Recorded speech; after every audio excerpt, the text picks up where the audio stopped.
Hello guys, അപ്പോൾ ഇന്നത്തെ നമ്മുടെ ക്ലാസ്സിൽ എങ്ങനെ ഡ്രില്ലിംഗ് മെഷീൻ എങ്ങനെ യൂസ് ചെയ്യണം, അതായത് നമ്മുടെ ഈ നെയിൽ പോളിഷ് റിമൂവ് ചെയ്യാനുള്ള ഡ്രില്ലിംഗ് മെഷീൻ എങ്ങനെ യൂസ് ചെയ്യണം എന്നുള്ളതാണ്. അപ്പോൾ പുഴുങ്ങിയ മുട്ടയൊക്കെ കൊണ്ടുവരാൻ പറഞ്ഞിട്ടുണ്ടായിരുന്നു.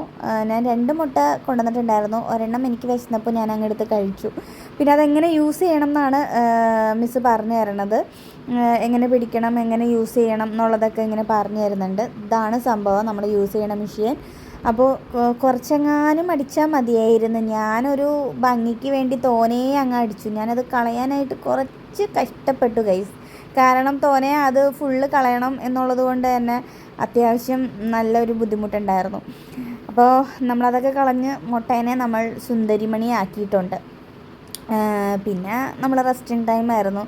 കാരണം കുറേ ടൈം ഇരുന്ന് ഇങ്ങനെ ചെയ്തത് കൊണ്ട് കുറച്ച് നേരം റെസ്റ്റൊക്കെ എടുത്ത് പിന്നെ കുറച്ച് നേരം കഴിഞ്ഞപ്പോഴത്തേക്കും നമ്മൾ ആർട്ട് പിന്നെയും സ്റ്റാർട്ട് ചെയ്തു. ഇത് ഷുഗർ ബീഡ്സ് കൊണ്ട് ഷുഗർ പൗഡർ കൊണ്ടിട്ട് നമ്മൾ ചെയ്യുന്ന വർക്കുകളാട്ടോ. അപ്പോൾ അത് വെച്ചിട്ട് നമ്മൾ കുറച്ച് ഡിസൈൻസും കാര്യങ്ങളൊക്കെ ചെയ്യുന്നുണ്ടായിരുന്നു. ഞാൻ ആദ്യം ചെയ്തത് ഇതാണ്. അതിന് മുന്നേ ഒരെണ്ണം ചെയ്തു, അത് പാളി. രണ്ടാമത് ചെയ്തതാണിത്. പിന്നെ ഇങ്ങനത്തെ ഡിസൈനൊക്കെ വരയ്ക്കണതൊക്കെ ഞാൻ ഒന്നും കൂടെ ഒന്ന് ട്രൈ ആക്കി. കാരണം എക്സാമൊക്കെ ആവാറായി. അപ്പോൾ ഒന്ന് പ്രാക്ടീസ് ചെയ്യണമല്ലോ എന്ന് വിചാരിച്ചിട്ട് അങ്ങനെ ചെയ്തതാണ്. അപ്പോൾ എങ്ങനെയുണ്ട് ഗൈസ്?